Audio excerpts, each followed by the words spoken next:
The Comprehensive and Progressive Agreement for Trans-Pacific Partnership, we'll call it TPP for short, has now seen the UK join, and it will see Brexit Britain entering a trading bloc made up of 11 nations now constituting over 15% of global commerce, the same as the 27 EU member states. Well, imagine the shock when he finds out on the government's own estimates of the potential boost to the UK economy from CPTPP membership. Britain's GDP will see an increase of just £1.8 billion over the next decade. Just £1.8 billion over a decade.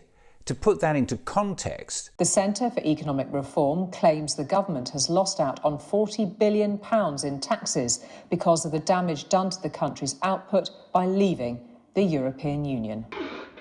This is an enormous opportunity. On the government's own figures, in a decade, we're likely to see an increase in our wealth of just 0.08%. Of all the silly forecasts, it's a forecast based on the government's own estimates. On the other side of the balance sheet, the loss of GDP due to Brexit and exiting the EU single market is put conservatively by the Independent Office of Budget Responsibility at a staggering 4% of GDP by 2030. That's at least 50 times greater. We'll see Brexit Britain entering a trading bloc made up of 11 nations. Well, again, imagine the shock when he finds out the UK already has free trade deals in place with 9 of the 11 countries included in this partnership, including Australia, Canada, Japan and New Zealand. So on that, let's take a look at that trade deal with Australia.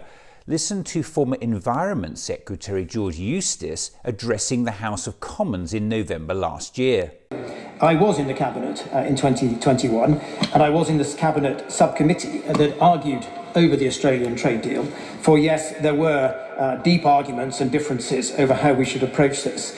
But since I now enjoy the freedom of the backbenches, I no longer have to put such a positive gloss on what was agreed. The first step is to recognise that the Australia trade deal is not actually a very good deal for the UK. The truth of the matter is that the UK gave away far too much for far too little in return. So not exactly a cause for celebration. And then there was the trade deal with New Zealand. British farmers have reacted with shock to the terms of a new free trade deal with New Zealand. The deal will see Kiwi meat imported without tariffs, and farmers in the UK say they get nothing in return. A world away from rejoicing Kiwi farmers, their welly-wearing counterparts feel as though they are the sacrificial lambs of the free trade deal. We're not competing on a level playing field. It's us surrendering to you, New Zealanders, and giving you a great deal, and we're getting nothing out of it. The impact on Britain's economy is expected to be negligible. By now, even Larry the cat knows any potential benefits from this new deal pale in comparison to the huge amount of trade and growth we've lost by leaving the EU.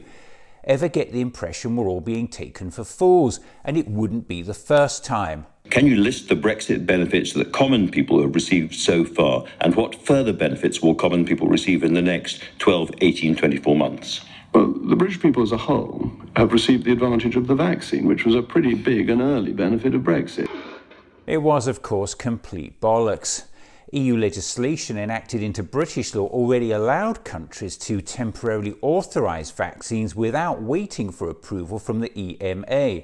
Here is the independent fact-checker full fact. Under European law, the UK was permitted to act independently to approve the vaccine in an emergency. And here is Channel 4 fact-check. As a UK government press release from 23rd of November 2020 states, if a suitable COVID-19 vaccine candidate becomes available before the end of the transition period, EU legislation which we have implemented via Regulation 174 of the Human Medicines Regulations allows the MHRA to temporarily authorise the supply of a medicine or vaccine based on public health need. So even if we were still a member of the EU, the UK regulator would have been able to take this decision on its own because EU law already allows it. And if all that's not enough for you, here's the actual head of the UK's Medicines and Healthcare Products Regulatory Agency, June Rain. We appear to be getting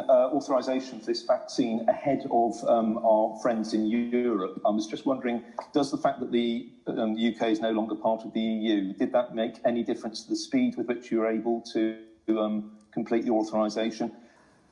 We have been able to authorise the supply of this vaccine using provisions under European law which exist until the 1st of January. So who are we going to believe? Full Fact, Channel 4 Fact Check and the actual head of the MHRA, or Jacob Rees-Mogg?